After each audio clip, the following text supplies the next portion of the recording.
Então, boa tarde a todas e todos, sejam bem-vindas e bem-vindos ao banquete fenomenológico do GFeno PUC-PR 2025.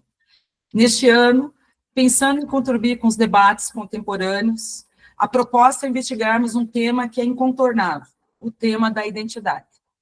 Qual o cenário? Existem algumas controvérsias em torno desse tema. Certamente, destaca-se algumas questões, como, por exemplo, entre outras questões, quando falamos em identidade, seria algo com um A igual a, uma subjetividade sólida, considerando as diferenças? Se há uma identidade com uma afirmação de si por si, também não seria o caso de pensarmos que o outro participa neste processo? Essas questões, entre outras, de certa forma, nos levam a pensar nos impactos políticos relacionados ao tema. Então, o que a tradição fenomenológica tem a nos dizer sobre identidade? Hoje, começaremos com Franz Fanon. E para nos ajudar nessa noite, temos o Marcos Mateus, professor do Instituto Federal de Rondônia e doutorando em filosofia pela PUC-PR. No momento, ele pesquisa, como ele mesmo disse, a comunidade indígena Paiter Suruí, fenomenologia e decolonização da metafísica indígena a partir de Franz Fanon. E o Francisco Santos Lima, ele é graduado em teologia pela Pontifícia Universidade Católica do Paraná, graduado em filosofia pela Faculdade Padre João Bagose, e graduando em pedagogia pela Faculdade de Administração, Ciências e Educação. E também é mestre em teologia pela PUC-PR, com concentração em teologia e ética social. Então, Marcos e Francisco, a palavra de vocês, fiquem à vontade. Obrigado, Simone. Boa noite, boa tarde, boa noite a todos, a todas, né? Aqui em Rondônia, boa tarde, eu achei boa noite, né? Para a gente é um prazer grande poder dialogar um pouquinho sobre Franz Fanon. Agradeço a oportunidade ao professor Erickson por nos acompanhar nesse processo de formação e aos demais colegas que se fazem presente. Esse momento, ele está pensado, a gente irá conduzir ele em três partes distintas. Uma primeira parte começa por mim, falando um pouquinho sobre a trajetória, o mundo da vida de Fanon, para a gente, na sequência, o Francisco conduz falando da construção da identidade de Fanon, e o terceiro momento será destinado a todos nós, para que a gente possa falar das nossas inquietações, nossas experiências, contribuições, sugestões e tudo mais. Tranquilo? Tá bom assim? Então, pessoal, começar o nosso trabalho, a nossa reflexão, olhando para o mundo da vida do Fanon. Antes de começar, eu gostaria de sugerir que aqueles que não viram ainda, que pudessem assistir a defesa do professor, defesa que fala, professor, do professor Ivo, no seu pós-doc, né, que foi bem interessante, aí sobre o Fanon também. E para aqueles que estudam a fenomenologia, estudam as questões de discriminação raciais, o Fanon faz parte desse processo grandemente, né? E então o Fanon é um grande pensador do século passado, nasceu em 1925,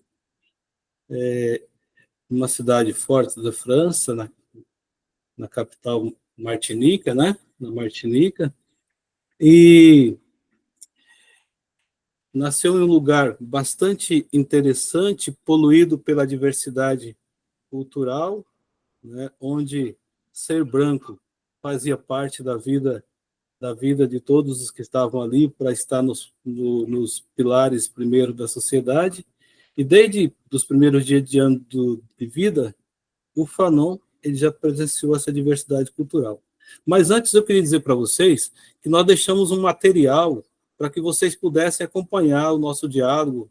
Eu acho que a Simone partilhou com todas as pessoas ali o que nós vamos conduzir o nosso trabalho a partir dele, tá bom? E o Fanon vem de uma família bastante interessante, grande, né? 8 irmãos, ele é o quinto dessa família. É uma família onde o pai, de classe média,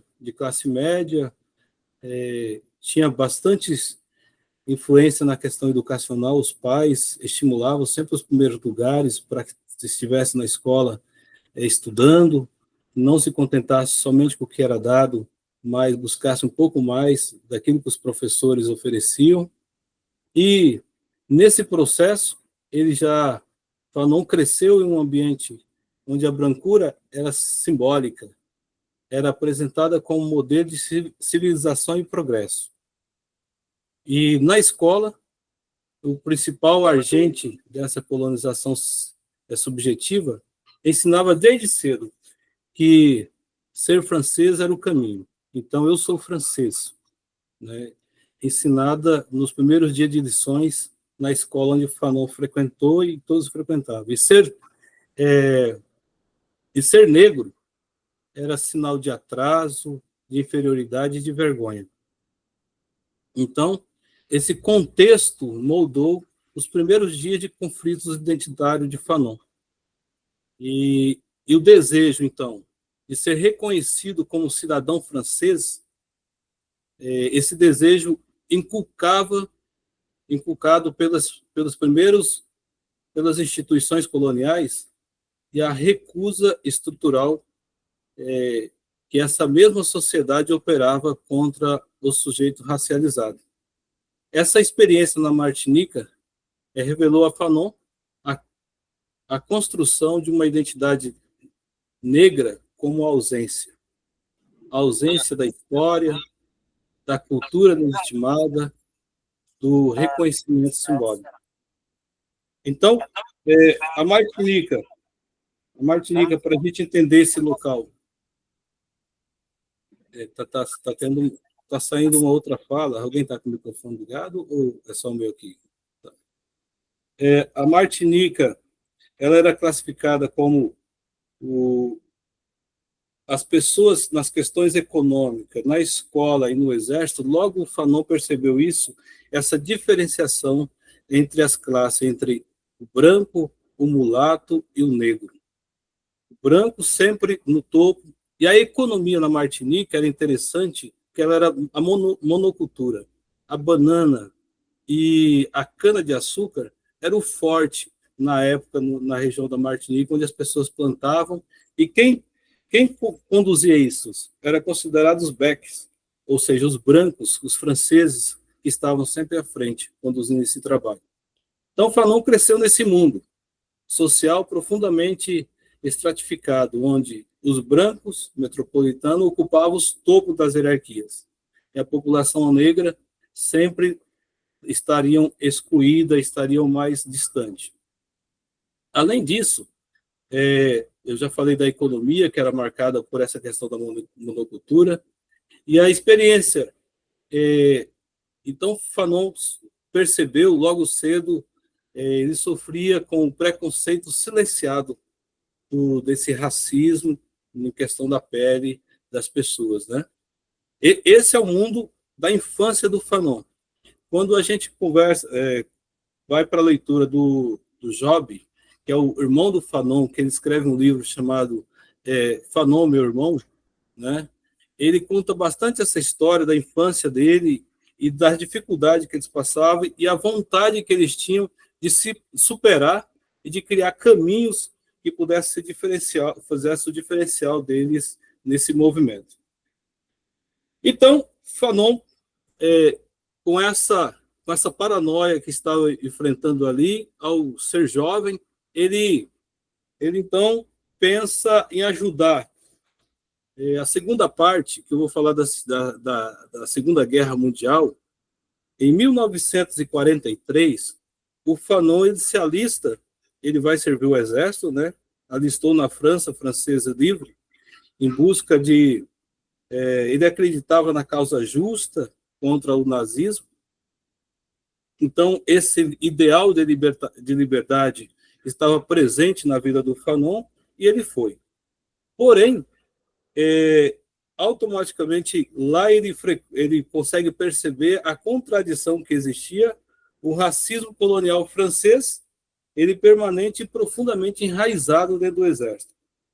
O exército, onde os soldados negros recebiam alimentação inferior, eram obrigados a usar boinas vermelhas em sinais de diferenciação, né?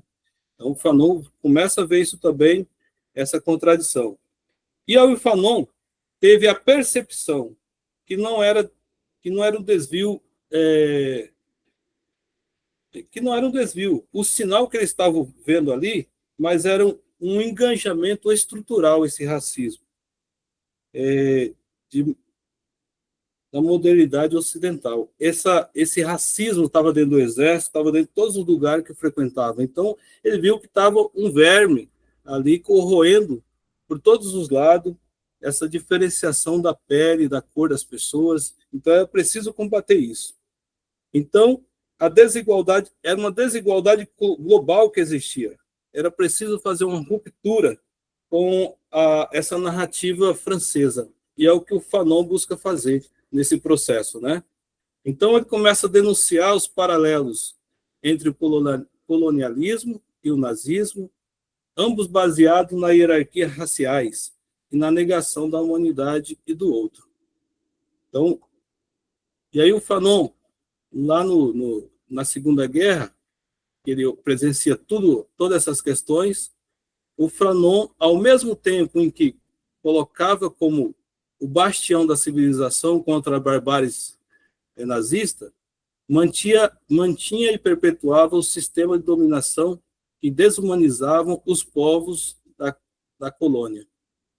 Fanon compreende que a luta por libertação não poderia ser dissociada da crítica radical ao colonialismo e ao racismo institucionalizado.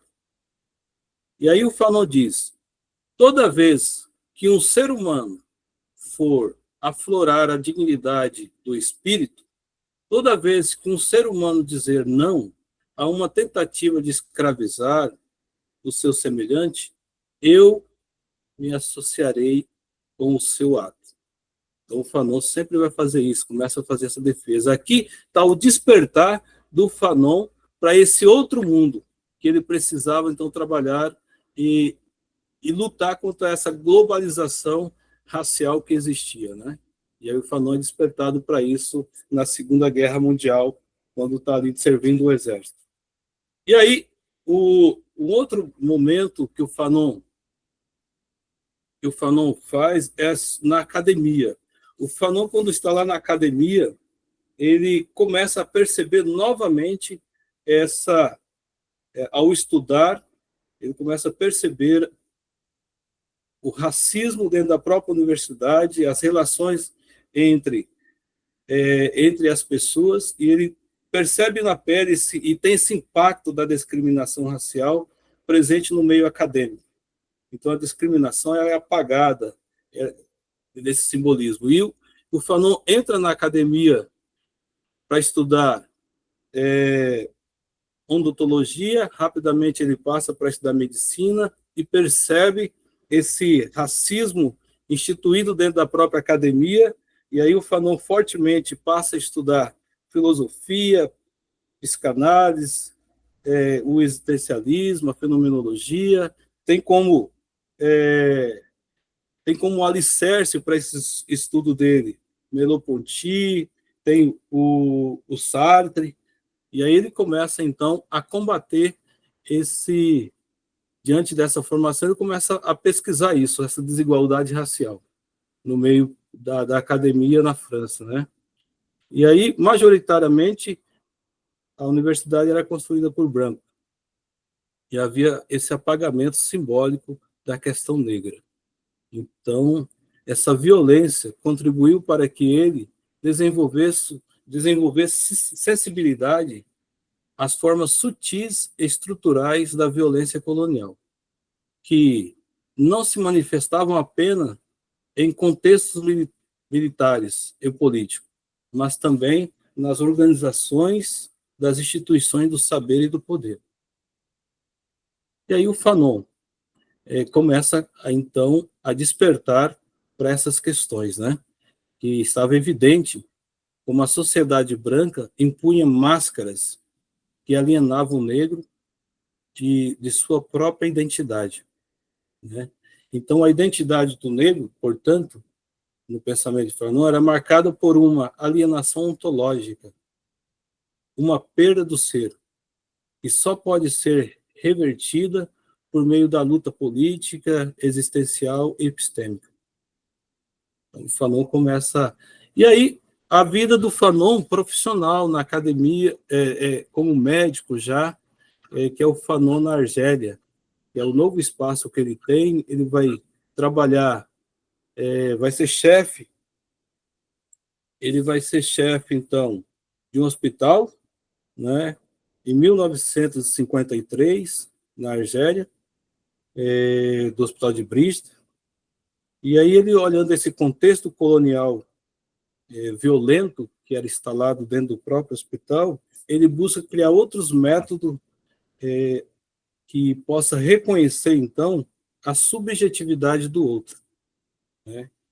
Então, novamente inspirado nos seus referenciais teóricos, Sartre, Merleau-Ponty, ele começa a fazer esse novo caminho que é a escuta ativa das experiências culturais dos pacientes, né? Olhando a história de cada paciente. E aí o Fanon, então, ele se ingressa, depois ele desiste do hospital e se ingressa na luta anticolonial e começa a escrever muito sobre filosofia, sobre a psiquiatria, a psicologia e assim sucessivamente. Então, esse primeiro ponto, ele faz o alicerce para que o Francisco possa trazer, então, o mundo da vida, o Fanon, a identidade do Fanon, como ela se procede a partir desse histórico, dessa carreira que o Fanon faz, como pessoa, trazendo seus traços familiares.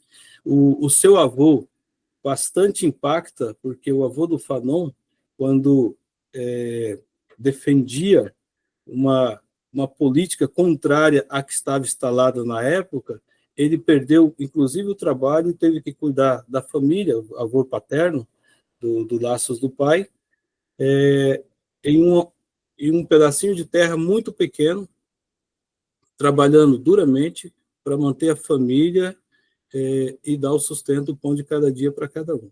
E o Fanon começa a olhar isso, essa diversidade que existe entre as pessoas pela diferenciação da cor, né? E aí o Fanon, então, propõe uma outra política, que é o que nós vamos ouvir com o Francisco agora. Tranquilo? Muito obrigado, Marcos. Eu agradeço, né?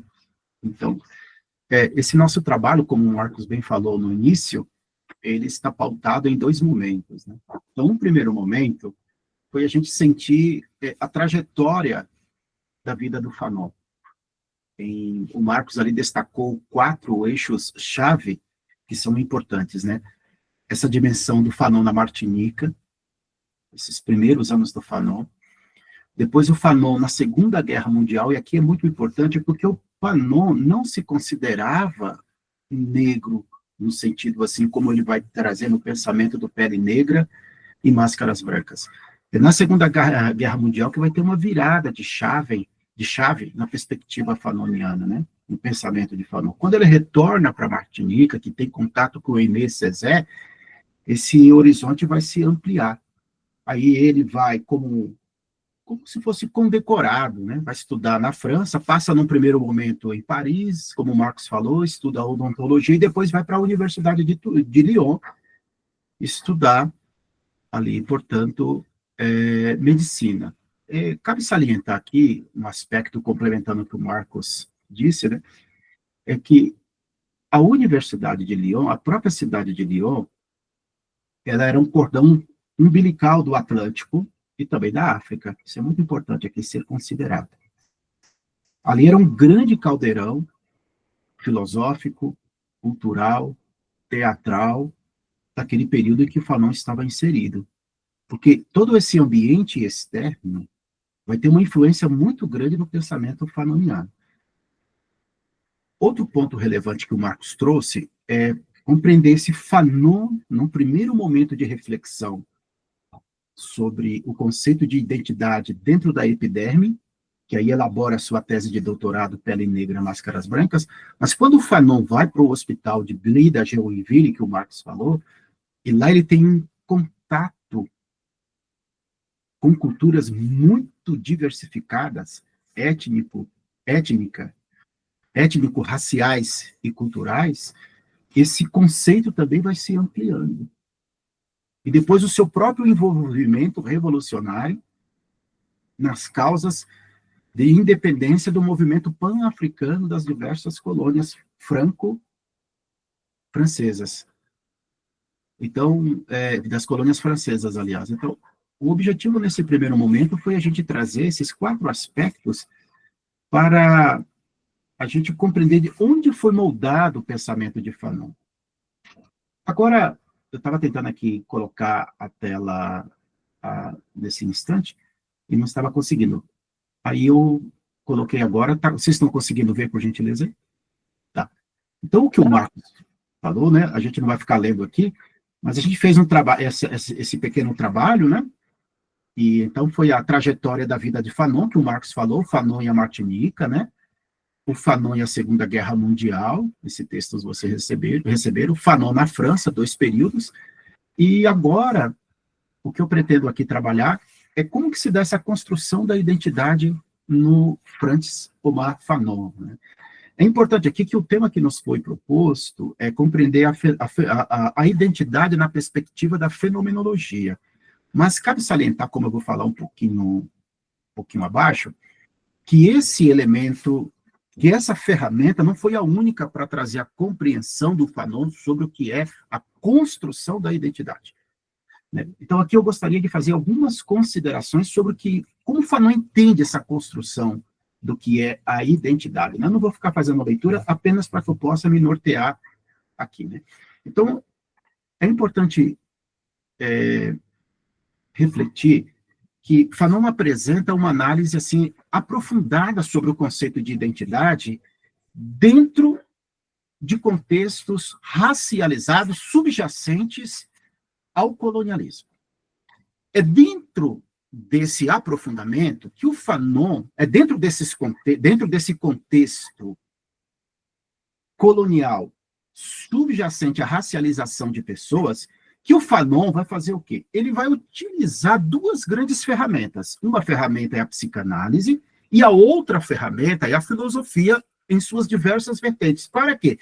Para desvendar como essas complexas dinâmicas de poder e seus efeitos impactam a vida daquelas pessoas que eram colonizadas.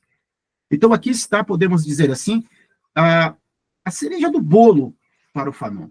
É aqui, dentro desse contexto de racialização, que o Fanon vai procurar entender como a identidade ela é processada e, ao mesmo tempo, estruturada por meio de atravessamentos e demarcadores sociais, econômicos, culturais dentro de um sistema colonial, no qual vão articulando um conceito-chave no pensamento fanoniano, que perpetua a inferioridade da pessoa negra, que ele chama de esquematismo epidérmico, uma categoria que ele busca no Merleau-Ponty sobre o esquema corporal, como a pessoa se organiza, né, dá sentido, portanto, à sua vida, mas o Fanon vai fazer um acréscimo, porque o Fanon era médico.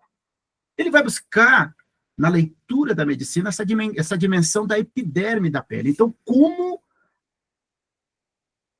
a cor da pessoa ela vai ser um fator para determinar o que é a identidade e o que é o identitarismo. Um movimento identitário sobre a pessoa. Não é sem razão que, de uma forma tão lúcida, o Fanon diz que, né, em outras palavras, abre aspas, começo a sofrer por não ser um branco na medida em que o homem branco me impõe uma discriminação. Aqui é importante salientar que quando o Fanon faz uma crítica, citando aqui, portanto, em Pele Negra, Máscaras Brancas, essa construção desse sistema que ele vai chamar depois de metafísica da brancura, né, com a metafísica da negrura, uma que trabalha a superioridade, a outra que trabalha a inferioridade da pessoa, quer dizer, há uma superioridade do branco por meio dos elementos da metafísica que estão ligados à estética, à religião, à ética, ao belo, ao feio, ao bom, ao ruim. Quando ele faz esse movimento de reflexão, não é aqui atacar a pessoa em si. Ah, eu sou branca e me sinto atacada por isso. Não, aqui o Fanon, a reflexão dele é um sistema deletério, é um sistema ofensivo, é um sistema desumanizador que desqualifica, inferioriza, estigmatiza e vai colocando pechas sobre a pessoa e determinando o que é humano e o que não é humano. E como se deve ser humano de forma universal. Aí o uso das máscaras. É nesse sentido que, no cerne desta perpetuação colonial dos estigmas, que Fanon, a partir, volto a dizer, desse conceito do esquematismo epidérmico, ele elabora uma reflexão sobre uma identidade distorcida colocada sobre a pessoa negra. Né? Para que você entenda, fazendo aqui uma anedota, talvez aqui apenas como título de uma melhor compreensão, o esquematismo epidérmico é como uma fundamentação da casa, de uma casa. E pense numa casa de 2 pisos. Um piso superior à metafísica da brancura, um piso inferior à metafísica da negrura.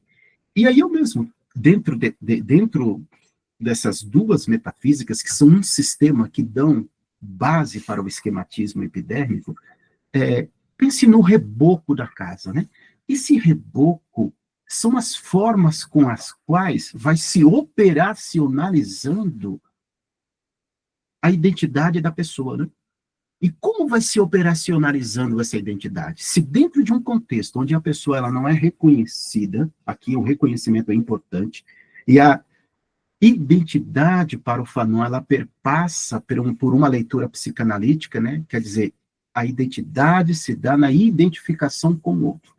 Então, se é um contexto onde o reboco desta casa, onde o acabamento desta casa, ela nega ontologicamente a pessoa negra, a pessoa preta, não há outra saída, não há outro recurso senão este de se identificar a partir de uma identificação de um sistema de brancura. É aqui que está o pulo do gato do Fanon. É aqui que está a cereja do bolo que o Fanon vai trabalhar dentro dessa dimensão. Mas como o Fanon trabalha esse conceito de identidade? Como se dá essa construção de identidade? Aí, brevemente, é importante salientar que o Fanon vai reunir um arsenal de ferramentas teóricas. Fanon lança mão de uma ampla gama de bases teóricas para examinar a racialização dentro de um contexto colonial. E como essa racialização ela vai dar uma construção identitária do outro.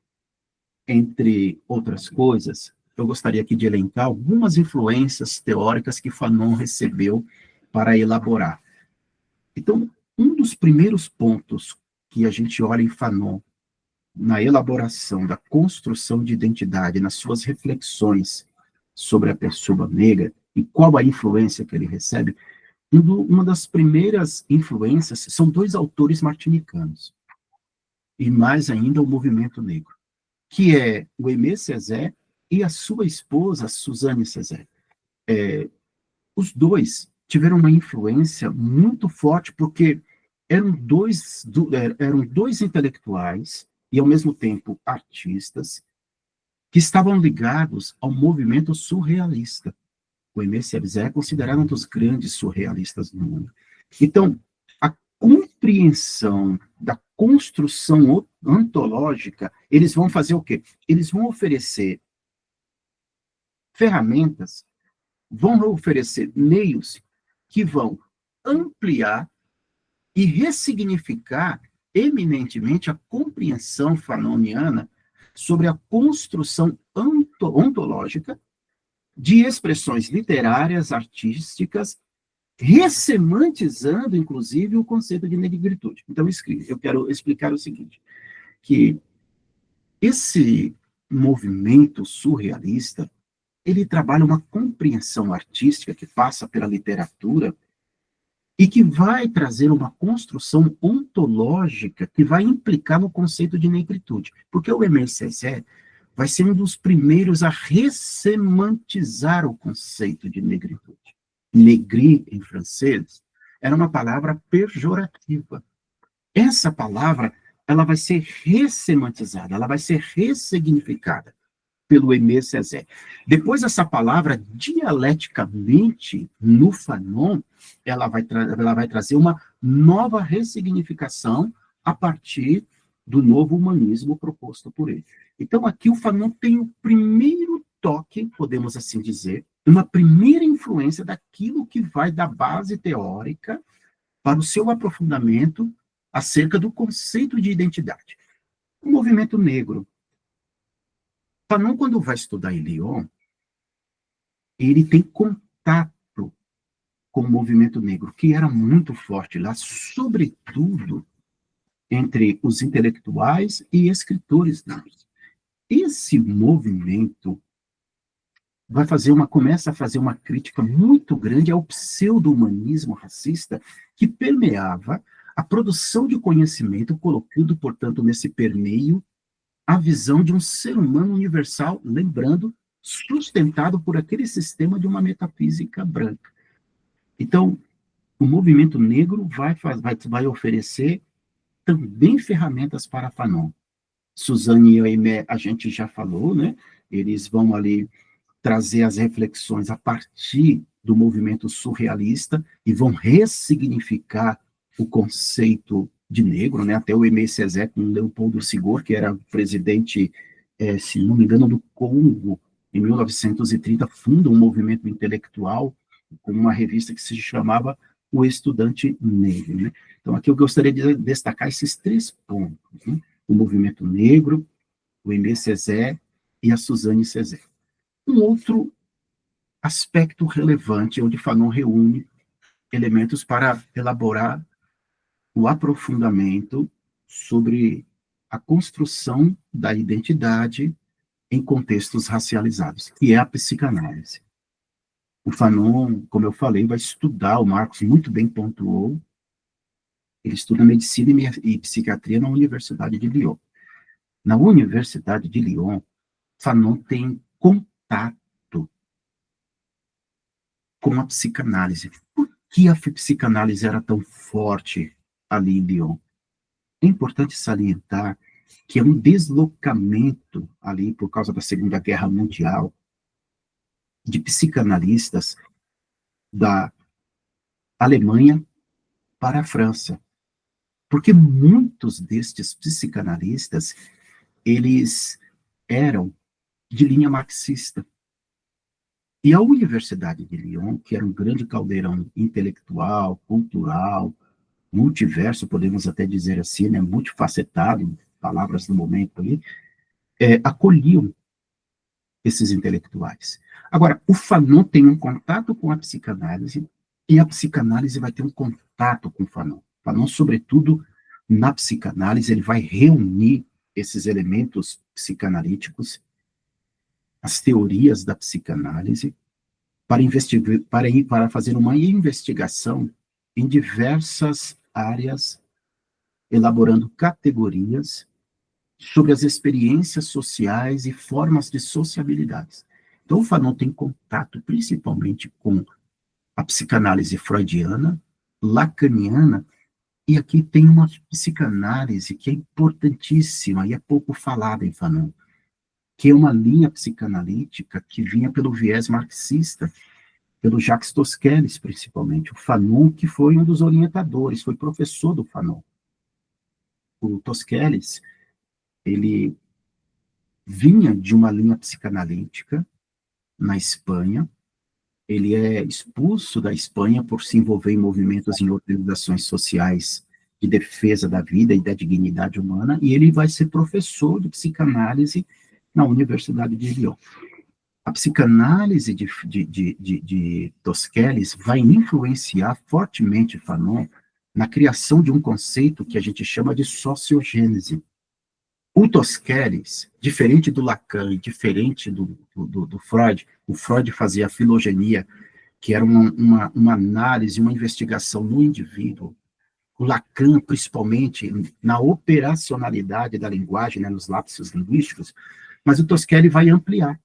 O Tosquelles vai dizer que parte das doenças, ou parte das alterações psíquicas, ela se dá pelo contexto social. Isso será fundamental para a implantação de Fanon, da sociogenia, que é um método clínico de abordagem de cura que vai ser interessantíssimo lá no Hospital de Blida, Joinville, quando o Fanon vai trabalhar, vai fazer uma reforma manicomial na Argélia. Então, aqui, a psicanálise é um outro ponto-chave que vai oferecer influência teórica ao pensamento de Fanon. Importa salientar, a gente fala muito de Sigmund Freud, né? Mas também aqui um ponto do feminino psicanalítico na influência do pensamento fanoniano, que a Anna Freud, ela vai ajudar muito no conceito fanoniano sobre o complexo de inferioridade, sobre as experiências traumáticas em estruturas de sociedades deletérias. Fanon vai ler o pensamento dela e vai interpretá-la. O que o Fanon vai fazer com a psicanálise? Aqui é um ponto a ser considerado. A psicanálise, na época do Fanon, não levava em conta o indivíduo racializado. O Fanon vai colocar a psicanálise no divã, isso mesmo. Ele vai ampliar a abordagem da psicanálise. Por isso o Fanon é tão importante nessa análise psicanalítica, né? Esse conceito da Anna Freud mesmo, né? A retração do ego como processo de defesa da pessoa. O que significa isso, esse processo? Pense numa criança que é colocada para jogar futebol e ela não gosta. E ela é obrigada a fazer isso. Ela busca um meio agora para jogar vôlei, que é o que ela gosta. O Fanon vai dizer assim, ó, no indivíduo adulto, esses processos de sociabilidade são impostos, e isso causa uma tensão, não é? Mas ele diz assim, quando a pessoa é branca, esse processo, quase que de uma sublimação, ele é de maneira natural. Na pessoa negra, essa retração, ela vira um complexo de inferioridade, porque na pessoa branca, por causa do sistema de branquitude, como ascensão social, podemos dizer assim, uma ascensão social em forma de sublimação, ele é um processo quase que natural. Você tem ali os desafios cotidianos que são impostos, os limites que são impostos, mas não passa pela epiderme. Na pessoa negra, em razão da sua identidade que foi colocada como máscara branca, essa retração do ego se torna não um mecanismo de saída, olha que interessante, mas um mecanismo de complexo de inferioridade, no qual essa não aceitação, porque essa pessoa é atacada a todo momento, ela tem que buscar uma outra forma de ascensão social, o uso da máscara branca, né? Das máscaras brancas. Falamos do Jacques Lacan, e aí o Fanon também, além da psicanálise, o Fanon vai reunir os elementos da fenomenologia. E aqui eu gostaria de destacar 3 autores que vão ajudar o Fanon também nessa elaboração. Então, é importante, assim, o conceito de identidade aprofundado por Fanon, ele se dá pela psicanálise, a identidade se dá na identificação com o outro, principalmente na psicanálise freudiana e lacaniana. Agora, o Fanon olhou a situação de vivências de pessoas negras em território colonizado por brancos. E aqui a fenomenologia vai ajudar a ampliar e a compreender esse mundo da vida que foi objetificado e que foi coisificado. Aí o Merleau-Ponty vai oferecer para o Fanon, o Ponty foi professor do Fanon na Universidade de Lyon. O Merleau-Ponty vai oferecer o quê?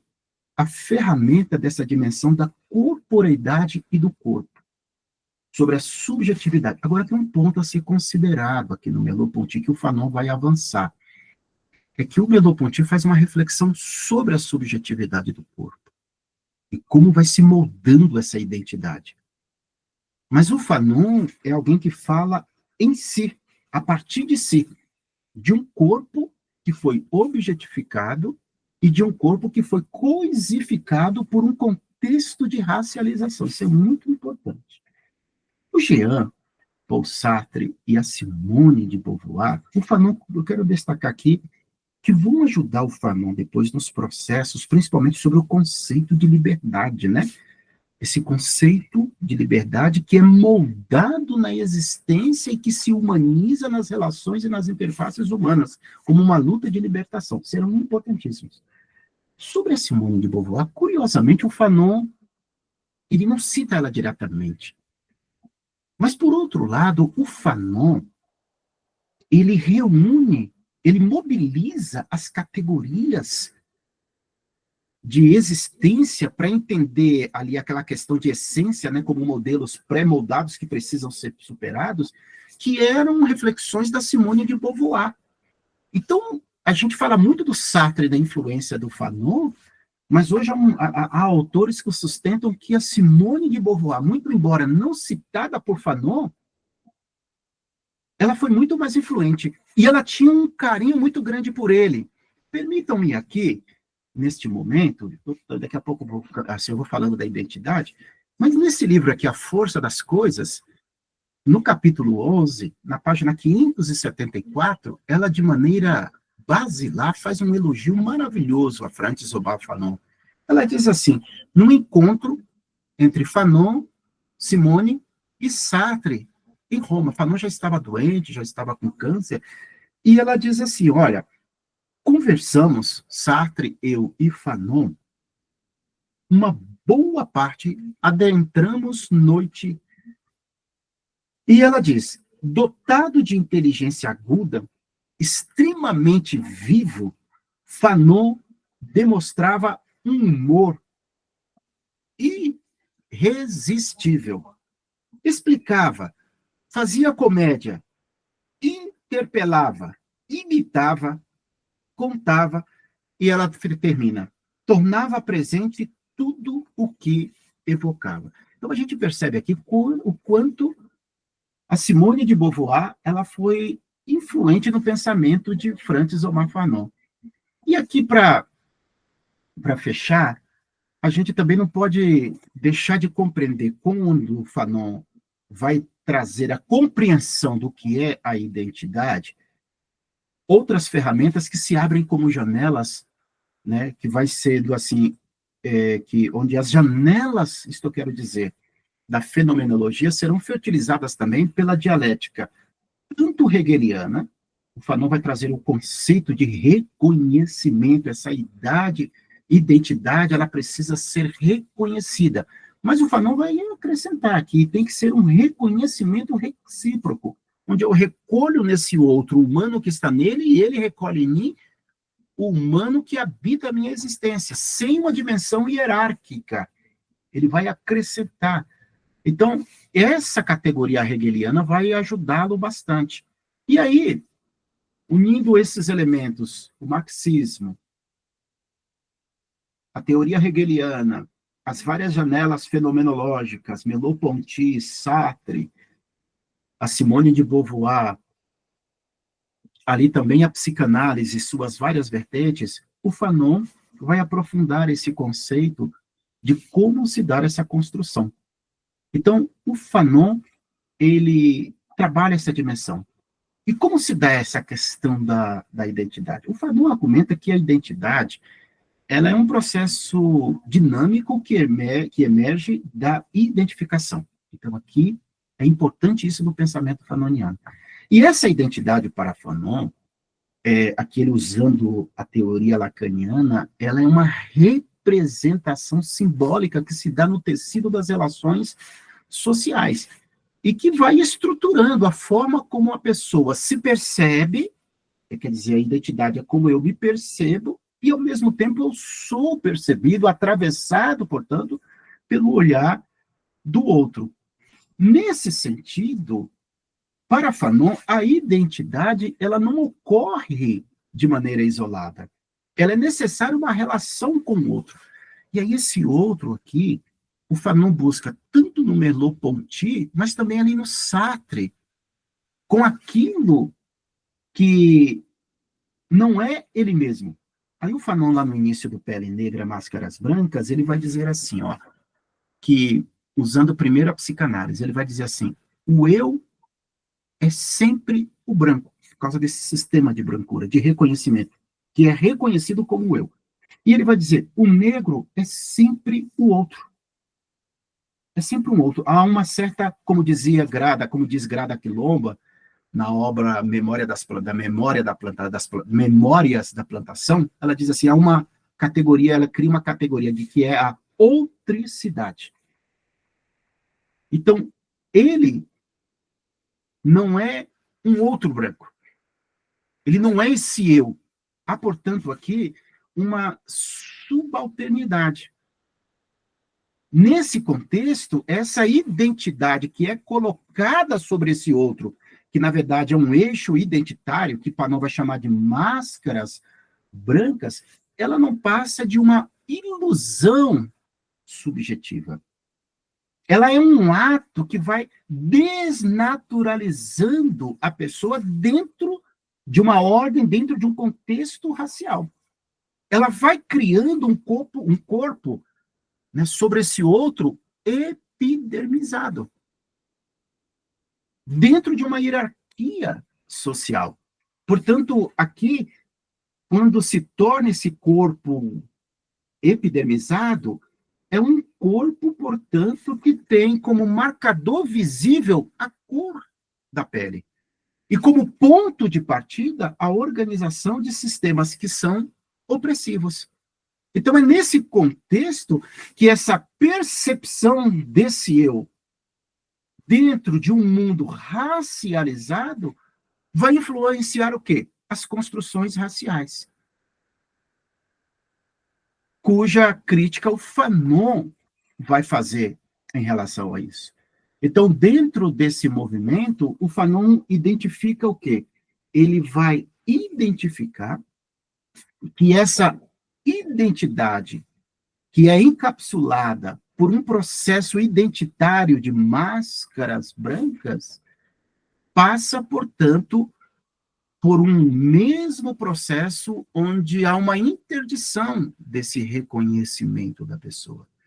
Então, há uma interdição de não reconhecer esse outro no seu eu, mas como outro, aqui entre aspas.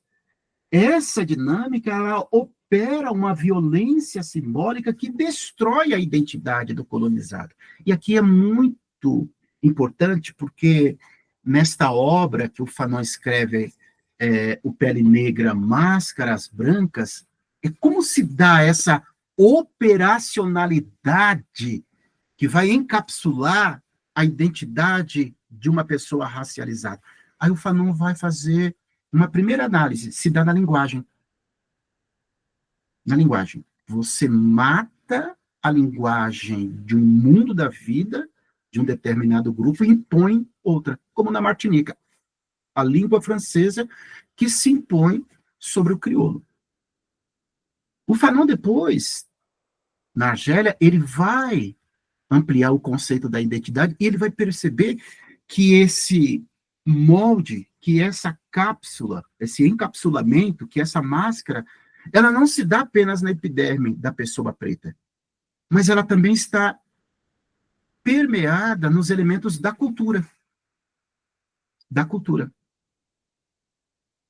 E, por fim, o Fanon também analisa, a partir das perspectivas da fenomenologia, como essas vivências no mundo da vida, no espaço da vida, elas vão sendo destruídas, operacionalizadas por aquilo que na fenomenologia se chama de coisificação e objetificação.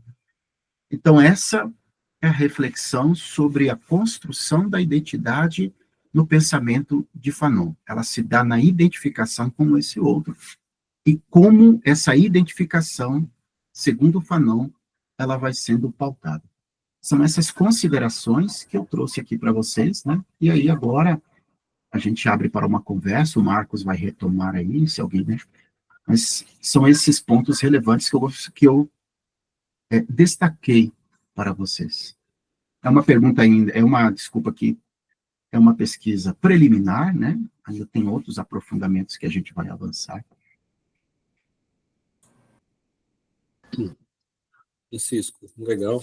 Pessoal, agora o momento é fazer a abertura aí para conversa, né? Para as perguntas, inquietações, sugestões. E esse é o trabalho que o Francisco bem abordou, preliminar, que a gente está trabalhando sobre o Fanon, sobre a identidade de Fanon, né? A vida do Fanon, a identidade de Fanon e as oportunidades de trabalho a ser pesquisado, né? Muito obrigada, Marcos, obrigada, Francisco. Vocês me permitem já começar a perguntar? Então, eu gostei muito da apresentação de vocês, temos algumas anotações, mas uma outra que se destacou. Então, ao meu ver, quando você falou de Beauvoir e Fanon, desculpa, meu cachorro vai começar a latir bem na hora que eu resolvo falar, ele quer falar também. Então, tanto Fanon como Beauvoir, eles destacaram a condição existencial de pessoas que foram desvalorizadas, né, no processo de criação de discursos, que você acabou de falar agora há pouco, sobre o ser no mundo. E sobre a condição da mulher e sua natureza, né, e Fanon a condição do indivíduo racializado. E dentro disso, lembrando da amizade com Fanon, eu não sei se cabe essa questão, mas o que a gente poderia dizer sobre o humanismo para Fanon? Como ele via o humanismo?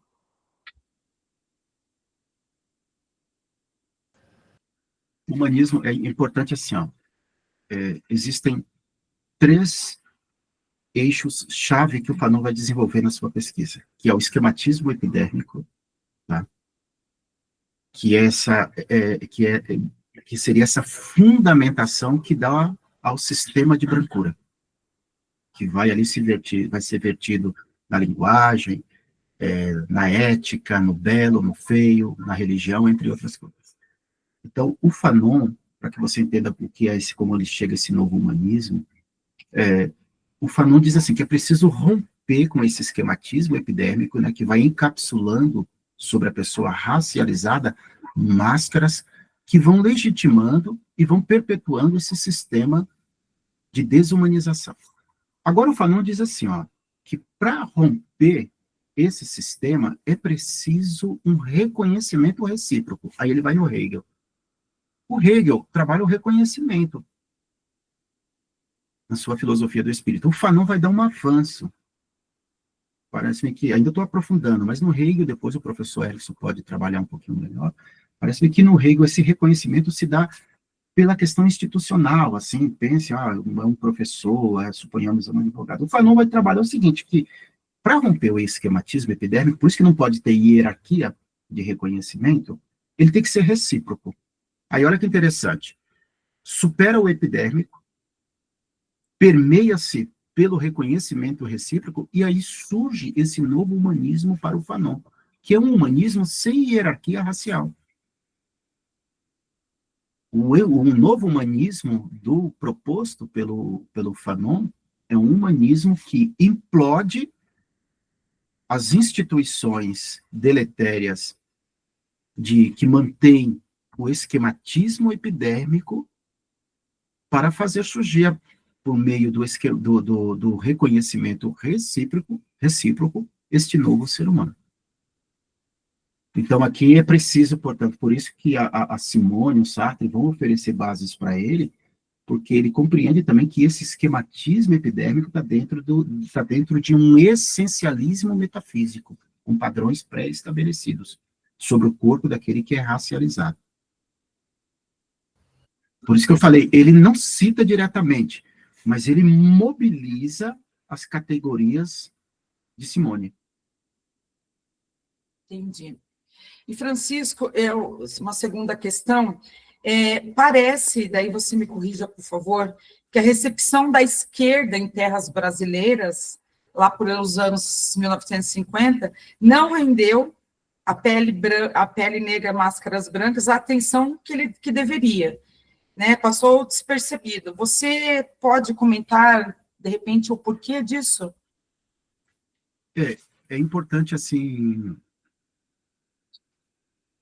cabe salientar aqui uma questão de por que um certo apagamento do Pele Negra, Máscaras Brancas, né? É importante que depois da Segunda Guerra Mundial, há também ali a questão da influência do Michel Foucault com o estruturalismo, né? E que fica no grande auge do momento.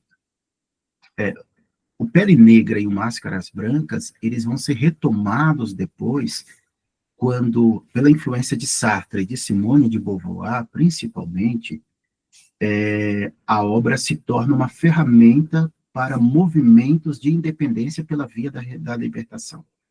Então, por exemplo, o Sartre vai prefaciar Os Condenados da Terra. Esse prefácio do Sartre vai fazer também com que o Pele Negra, Máscaras Brancas venha à tona. E aí, no Brasil, é importante, assim, na década de 30 e de 40, o movimento negro teve uma importância muito grande. Só que o movimento negro, ali no início, aí depois ali com a reflexão de Abdias do Nascimento, né, começa a fazer reflexões, porque circulava mundo afora diversos teóricos, intelectuais e artistas que não eram apenas Fanon, né? Como, por exemplo, as ideias do Aimé Césaire, do Leopoldo Sigor. O Fanon vai discordar de algumas coisas em alguns movimentos, mas a obra do Fanon, ela sai do forno, ela sai da gaveta, e ela vai se tornar importante, principalmente depois na década de 70. Aí também vem a influência da psicanálise, por causa, porque é uma obra, na verdade, psicanalítica, né? Ela é filosófica, mas, assim, se você só vai compreender essa obra pelo eixo psicanalítico, Pele Negra, Máscaras Brancas. Porque ele faz uma análise psíquica, né, de pessoas racializadas, daqueles martinicanos que iam para Lyon, e ele começa a fazer laudos dessas pessoas.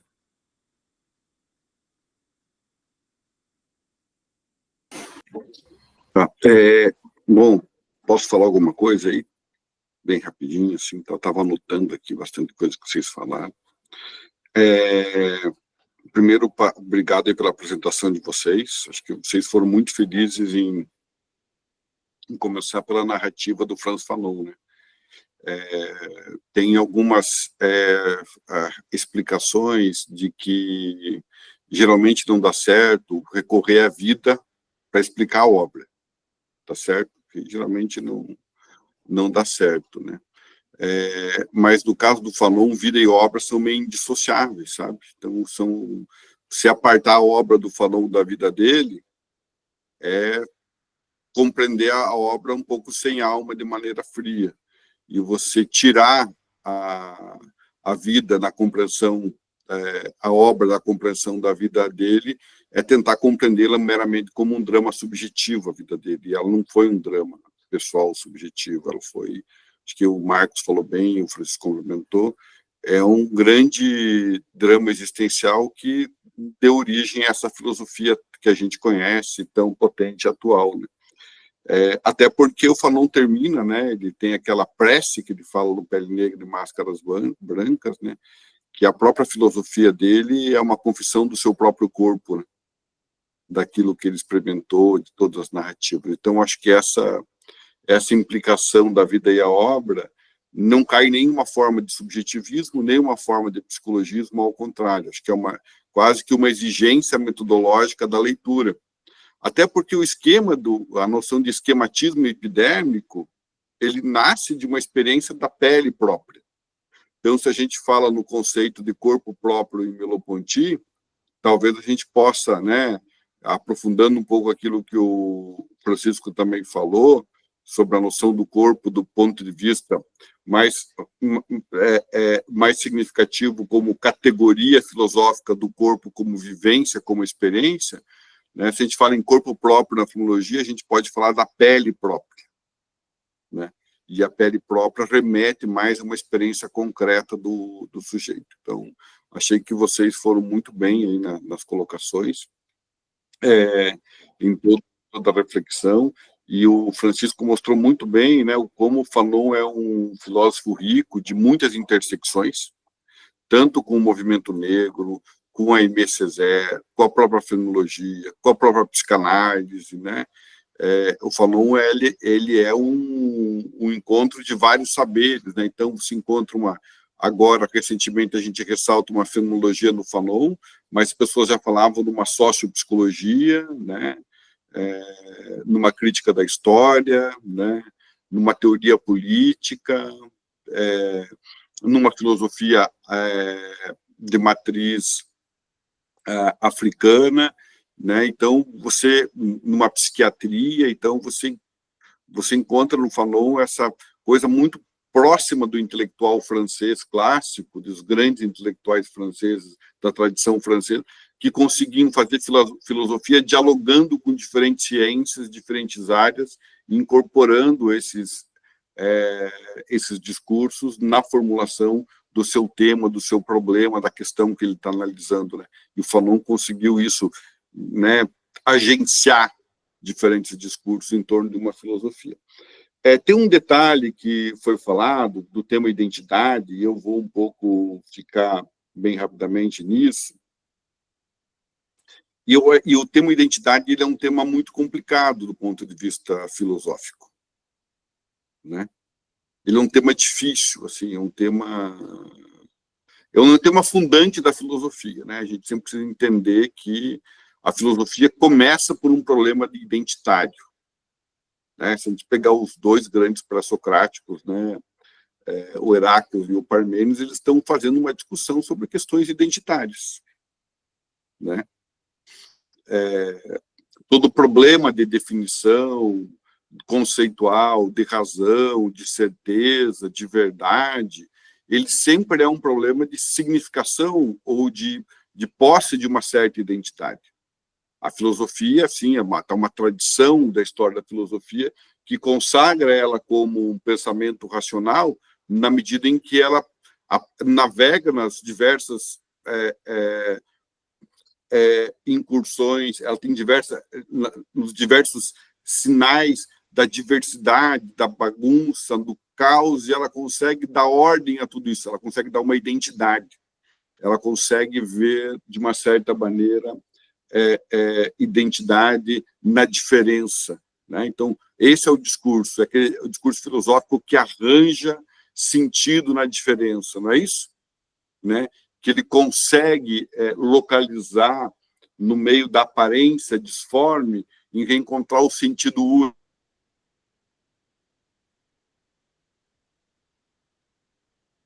Reencontrar, né, no caos das aparências a essência, o sentido único, isso é a identidade. A identidade é aquilo que sempre, vou dizer assim, a marcha final do discurso filosófico, da ciência, né? Uma lei científica, de uma certa maneira, se torna uma lei identitária mais tarde no discurso científico. Então, a identidade tem isso. Agora, por outro lado, o que o Fanon mostra de uma determinada maneira? Que existe uma identidade que vai sendo construída do homem negro e do homem branco, tá certo? Que ela é justamente uma espécie de uma síntese, né? De um reencontro, de uma unidade, mas que tudo isso é de uma certa maneira, uma visão distorcida, falseada da realidade, completamente opressora e que de uma certa maneira, serve às estruturas de dominação e opressão. E ele vai falar da identidade na perspectiva de o que é o discurso metafísico, se não é identitário.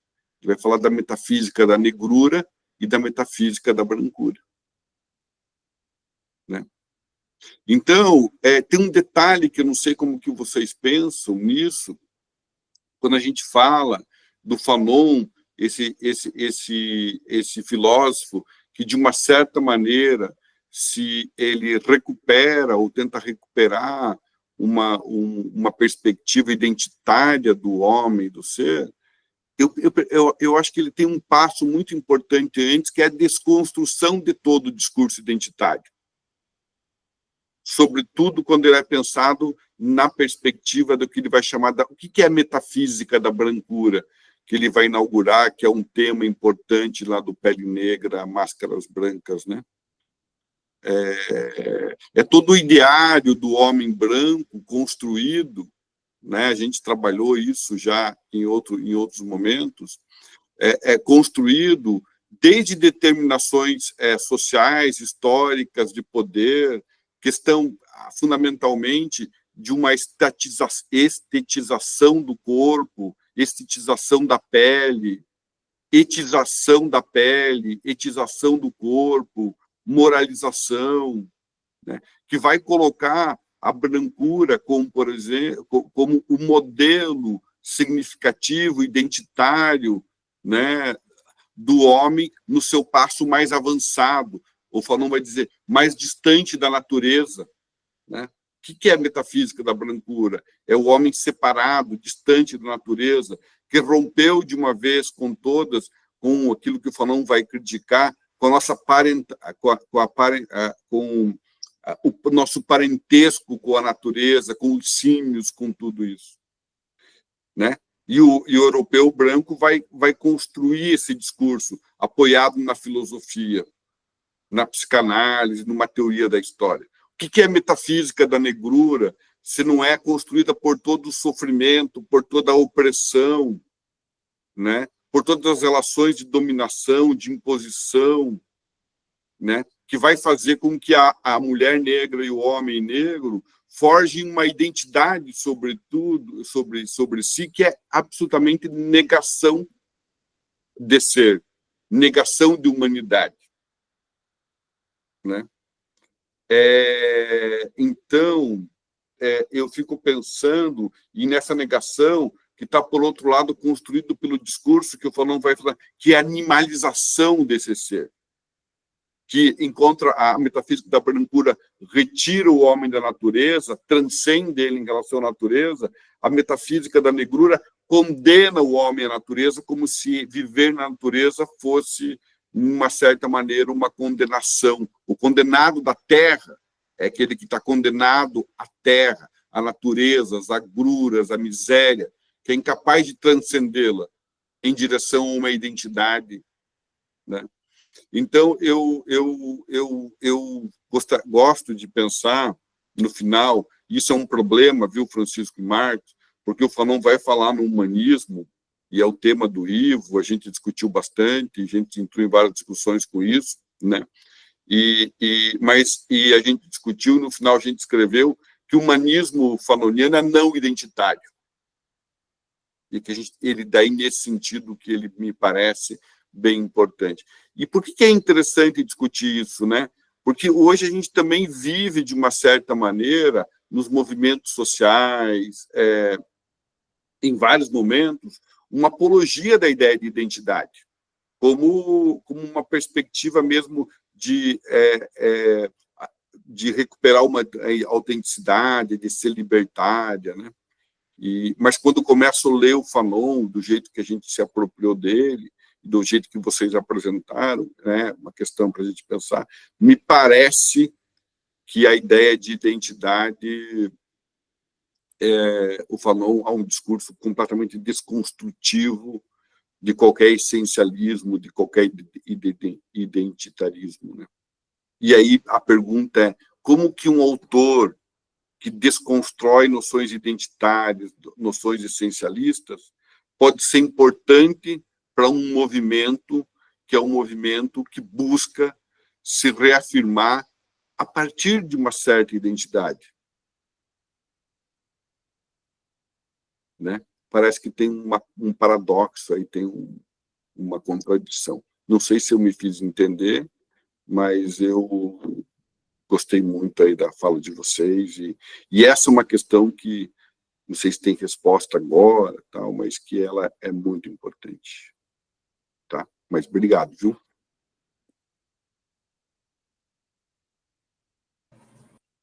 Se vocês quiserem responder. Francisco, eu não tenho resposta para essa questão. Você tem resposta, Francisco? Acho que o professor colocou muito bem. A única questão, eu vejo assim que o que o Fanon vai colocar aqui nos Condenados, no final, é esse novo ser humano que emerge, né? Assim, para mim, a partir do que o professor falou, que são, assim, minha mãe era bordadeira, né? São fios que se entrelaçam, assim, no pensamento fanoniano.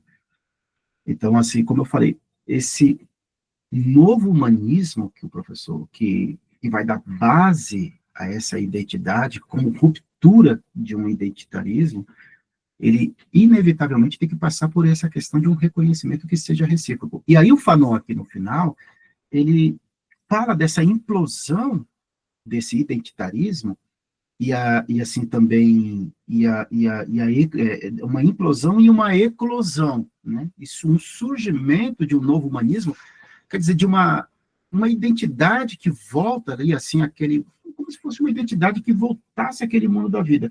Mas o Fanon tomou um cuidado também, porque ele escreveu que esse novo humanismo, que teve como base implodir alguns efeitos deletérios, ele não podia novamente, olha que interessante, ser encapsulado por um colorismo, por um novo identitarismo.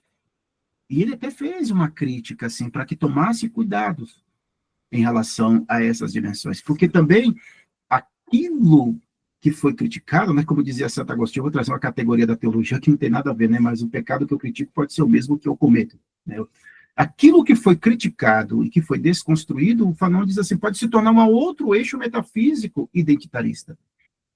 E aqui é uma sacada que o Fanon dá, por isso que o Fanon, ele trouxe uma reflexão assim de descolonizar as formas ideológicas que operacionalizavam uma metafísica de brancura e que mantinha ali, portanto, subjacente uma inferioridade da pessoa negra por meio de uma metafísica da negrura.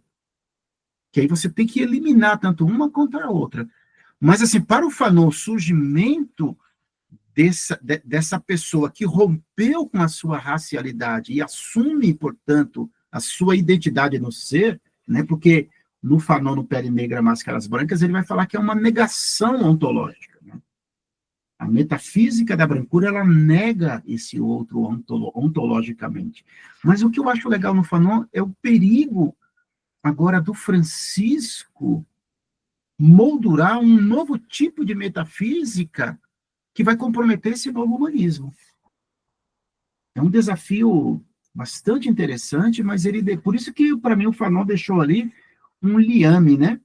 Um liame, né? Que vem do latim linha, né? Ele deixou uma linha que, assim, não dá para entender esse novo humanismo sem esse reconhecimento recíproco, como via, portanto, de destruição de um esquematismo epidérmico. E aí você vai ter a moldura da identidade. A moldura da identidade desse novo humanismo se dá, inevitavelmente, para Fanon, no reconhecimento recíproco. No reconhecimento, que agora não passa mais pela hierarquia da pele, né, como o professor falou. Não passa mais agora por esse atravessamento de demarcadores sociais. Ele é um desafio que eu acho bem interessante aí, que o Fanon propõe.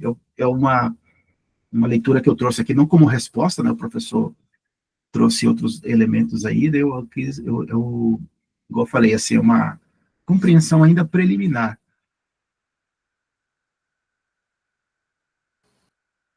Mais alguém tem alguma questão para o Francisco, para o Marcos, gente? Não? Eu queria complementar, né? O Marcos está trabalhando uma coisa importante, que é aquilo que o Fanon identificou como formação das metafísicas, do discurso identitário, da brancura, né, e da negrura. A gente está trabalhando também a ideia da metafísica do indiginato. Né? Se você pegar desde os textos lá do século XVII, do Montaigne, o mesmo os textos religiosos dos primeiros jesuítas aqui que vieram para o Brasil, o próprio Rousseau, né, no discurso sobre a origem da desigualdade entre os homens, ele vai escrever o homem natural muito próximo do indígena, como aquele ser bom, né, aquele indivíduo ingênuo, né, que é incapaz de empreender as coisas por si. Vai se criando uma certa simbologia de um ser que, quando ele é dominado economicamente, fisicamente, socialmente, quando ele é invadido, oprimido, todo o discurso de legitimação dele já está pronto. É isso que uma metafísica faz. Uma metafísica, um discurso metafísico, do ponto de vista das relações políticas, ele não é construído para habitar um céu longe da vida. É muito pelo contrário. Ele é construído, muitas vezes, para perverter a vida e fundamentar um projeto de dominação e de poder. E, às vezes, ele é feito ainda com intenções secundárias que parecem nobres. Então, é só ler o clássico romance do Robinson Crusoe, né? Ele vai numa ilha, habita uma ilha, chega lá, ele vai lá, ele empreende, ele reproduz toda a civilização, enquanto o indígena está lá, ou sexta-feira, parado, incapaz, né? E, assim, a metafísica da brancura está expressa nesse livro, e a sua contraparte miserável é a metafísica do indigenato. Tá? Ezequiel, desculpe aí. Você consegue me ouvir?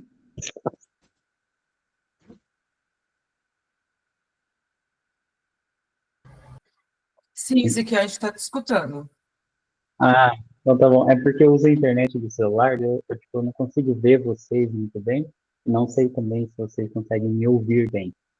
Primeiro, eu gostaria de agradecer o Francisco e o Marcos, dizer que é sempre um prazer estar com vocês, ouvir vocês, e ouvir falar sobre Fanon é um prazer maior ainda, né, porque é um filósofo importante, contemporâneo, enfim, está trazendo abordagens super interessantes, sobretudo para mim, porque eu estudo um pouco de fenomenologia e me parece que a fenomenologia ela nasce ali no horizonte da fenomenologia husserliana e ela pensa essa ideia de uma fundação ou fundamentação de um eu em relacionamento com o outro, só que ela não pensa o horizonte do conflito. Eu demorei bastante para perceber isso em Husserl,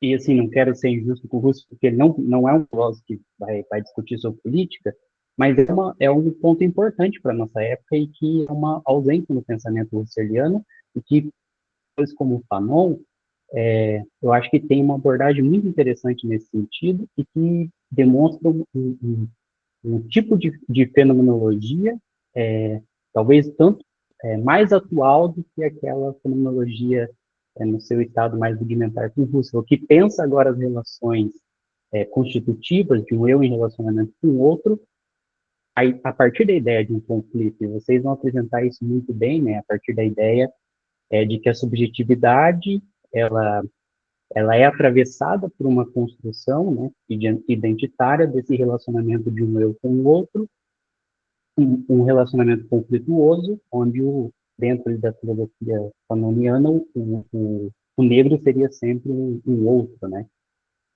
A minha pergunta é um conceito que eu não entendo muito bem em Fanon, não porque vocês não apresentaram direito, mas é que, enfim, eu não entendo muita coisa, e infelizmente Fanon é uma delas.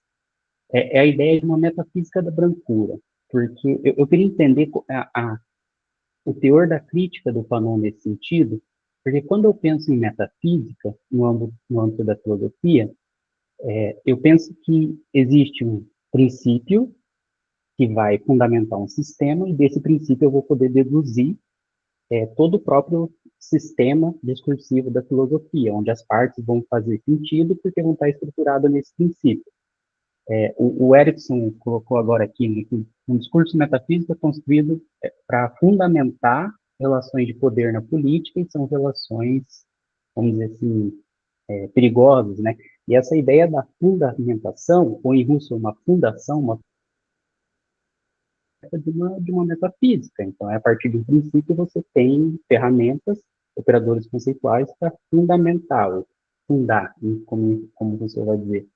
A minha pergunta é, o que seria esse princípio fundante dessa metafísica da brancura? Seria a própria brancura, ou haveria um princípio anterior à brancura e esse princípio legitimaria a brancura numa relação de poder que se colocaria acima da negritude? Como que se dá essa constituição de uma metafísica da brancura, e qual é esse princípio dessa metafísica que o Fanon vai atacar? Se tem algum pensador específico que ele vai identificar como doador desse princípio dessa metafísica, que ele vai atacar, aí não só o princípio, mas também, talvez, o sistema de um pensador específico.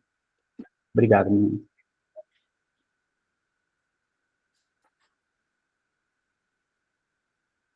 Vocês querem responder? Pode responder, professor, se você quiser compartilhar, a gente pode. Não, eu só acho assim, qual que tá bem correto isso que é o que você falou, assim, qual que é o princípio da metafísica da brancura? Vou começar pela pergunta mais básica, né? O princípio da metafísica da brancura é tomar o homem branco com a medida de todo o valor absoluto de verdade, de beleza, de sentido, de justiça e de felicidade. A metafísica é isso, por isso que ela está fundada no esquematismo epidérmico, tá?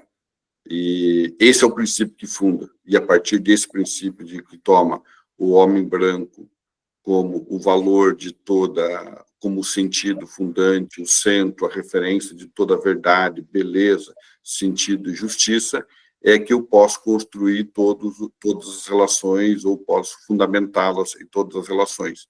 Ela chega a tal ponto, a metafísica da brancura, que nós vamos discutir, por exemplo, se durante a escravidão, se os negros eram pessoas, e eles eram considerados, ou eles eram só bens semoventes, que poderiam ser movidos, né?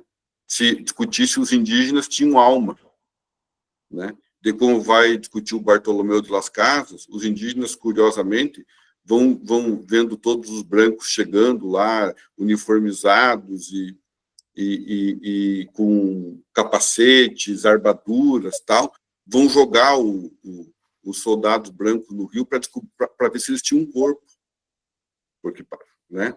Então, estavam tão vestidos que pareciam que eles não tinham um corpo. Então, a metafísica da brancura é isso, sabe? Por isso que ela é um discurso, como toda metafísica, do ponto de vista importante, que discurso metafísico, e talvez essa seja uma questão importante para a gente, ele não vai buscar os seus fundamentos vamos dizer assim, fora da construção histórica das relações de poder já determinadas, dadas. Ela é uma construção histórica e social, tá? Ela é uma construção determinada, né, pela perspectiva, e ela é o fundamento de todo o colonialismo, de todo o racismo. Então, nesse sentido. Só pode falar, desculpa. Não, beleza. Eu falei, pode falar. Apenas complementando, não sem razão nessa questão, Ezequiel, que o Fanon, ele faz essa crítica, né, porque se tinha uma ideia de uma ontologia fixa, né, era muito fixa dentro de uma perspectiva de uma metafísica branca. E aí, quando você vai, por exemplo, quando a gente entra nessa questão da identidade em contexto de racialização, essa é uma construção que vem da Idade Moderna para cá. Existia antes a escravidão, sim, da Idade Moderna, mas eram conflitos que, às vezes, era uma questão étnico-cultural entre os grupos. Agora, na Idade Moderna, quando você precisa agora repensar a mão de obra, que não é mais aquela mão de obra ligada à Idade Medieval, e que agora que nasce o capitalismo, essa cor de pele, ela se torna moeda de troca. E essa moeda de troca, você precisa de um sistema que justifique isso. O sequestro dos nossos antepassados no continente africano, que não se chamava continente africano. Lá você tinha grupos muito bem organizados, étnicos, culturais, com reinados, com estruturas muito fortes. É um sequestro da própria subjetividade da pessoa negra. A expropriação dos indígenas não é apenas de terra, para que agora nós vamos fazer uma imposição.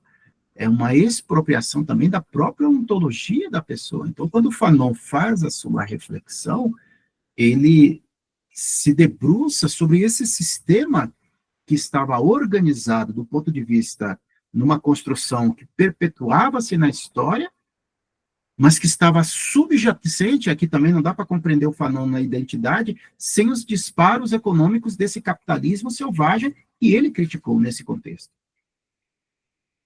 Ele criticou. Por isso aqui, a questão dessa crítica metafísica, o Fanon reúne não só a psicanálise, não só a fenomenologia, mas o Fanon também só é possível compreendê-lo com as ferramentas marxistas que vão ajudá-lo. Vão ajudá-lo. Quando o Fanon passa a tentar fazer a cura dessa pessoa que estava que tinha sido impactada na sua psique, ele percebe que não era só uma questão de filogenia, como pensava o Freud, e não era só uma questão de lapso linguístico, de questão de linguagem, conforme o Lacan, mas ele percebe também que tem todo um contexto social, e aí ele vai usar as ferramentas do marxismo para tentar entender. Porque o Fanon é fruto de uma grande colônia que era a princesa, né? Ainda hoje é um departamento da França, né? A França tinha duas que chamava assim pupila dos seus olhos, né? Aqui no Caribe era Martinica e no continente africano a Argélia, né? Porque assim, o sistema de escravização da França, ele foi diferente em diversos locais, no Mali, no Congo. Agora, na Argélia e na Martinica, aí é um outro conceito que vai ser o processo de assimilação, de assimilacionismo, onde ali é um tipo de colonialismo onde se assimila a cultura, a linguagem, a teorização, a formação intelectual da metrópole. Ele vai ser um pouquinho diferente de outras estruturas, né? Então, a crítica dele é esse sistema que tinha como princípios ali que vertia-se na religião, vertia-se na estética, vertia-se na ética, vertia-se, portanto, no tecido social, e é operacionalizando e mantendo, perpetuando, portanto, os estigmas a partir da cor da pele. Obrigado pela resposta. Eu faço essa pergunta aqui. Sim, bastante. Tanto a sua consideração quanto a do Edson. Eu faço essa pergunta que, em primeiro momento, pode parecer uma pergunta boba, né? Porque qual é o princípio fundante da metafísica da brancura? A própria brancura. Não é tão óbvio assim, porque quando a gente pensa na metafísica dos costumes em Kant, não são os costumes o princípio fundante, mas é a autonomia da vontade. Por que para mim essa pergunta é interessante? Porque se a própria brancura se afirmando enquanto princípio metafísico de justificação de um mundo possível, então analisar o processo histórico, mas também de raciocínio filosófico, pelo qual a brancura se afirma quanto princípio, é importante para criticar a própria ideia dessa construção discursiva filosófica. Analisar como que é construído esse discurso racional filosófico que leva a afirmar a brancura como um princípio que depois vai determinar relações sociais e uma visão de mundo, de realidade.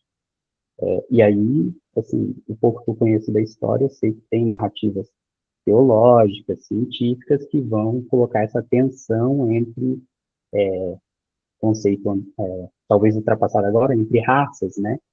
Que vai afirmar a superioridade de um em relação ao outro, desde o ponto teológico, científico, e daí entender esse processo de afirmação desse princípio também, me parece, um caminho para combater o próprio processo, mostrando que o princípio não se satisfaz, que ele tem deficiências, ele não pode ser um princípio fundante. Era mais ou menos essa ideia que tinha na minha pergunta. Para você ter uma ideia, né, o Kant, que é um grande referencial filosófico, né, mas o Kant e o Hegel têm textos que são de um racismo, assim, é uma página muito triste no pensamento filosófico de ambos, né. Ele dá as ideias, eu posso até te enviar depois no grupo esses fragmentos.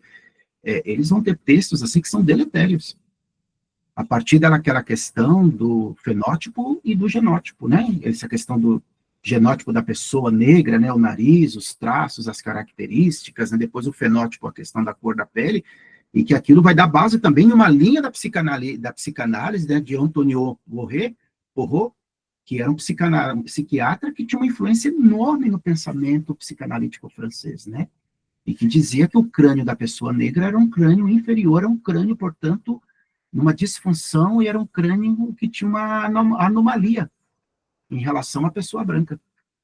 Ele fazia pesquisas anatômicas, né? O Lombrósio mesmo, que vai dar base, portanto, à criminologia, à psiquiatria criminológica, meu Deus do céu, são textos assim de uma...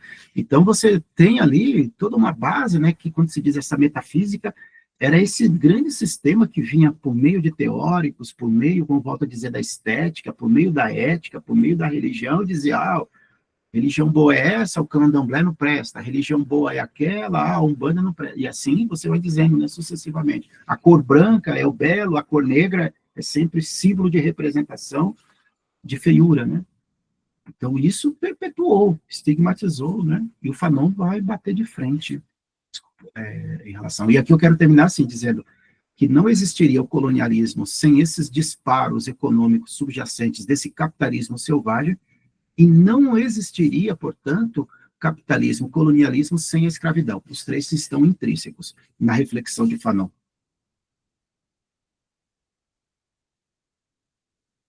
Obrigado. Eu conheço um pouco dos textos modernos que tem esses problemas, que, enfim, nos leva até a repensar a história moderna. O Kant, no final da antropologia, de um ponto de vista pragmático, tem algumas considerações mesmo bem problemáticas em relação aos negros, às mulheres, enfim. Então, tem mais alguma questão, alguém? Se ninguém tiver uma questão, eu quero fazer propaganda aqui do livro A Fenomenologia Negra de Fanon, escrito por o professor Ivo e o professor Erickson, que vai, não sei se já está disponível, mas é da editora Cotter. Então, para quem quiser aí aprofundar as ideias, eu acredito que esse exemplar aí vai ajudar bastante. Obrigado, Simone. Já está disponível aí para venda. Se alguém quiser comprar, tem lá é no site da editora Cotter, né? Sim. Daí, enfim. Que bom. Aproveitem o livro. Que bom. Então, pessoal, chegamos ao final desse primeiro dia aí de um ano inteiro de bastante pesquisa, várias apresentações. Nós gostaríamos de agradecer a participação de todas e de todos. Lembrando que o nosso próximo encontro será no dia 6/5, semana que vem, com o professor Bortolo Vale, da PUC-PR, abordando o tema identidade a partir de Edith Stein.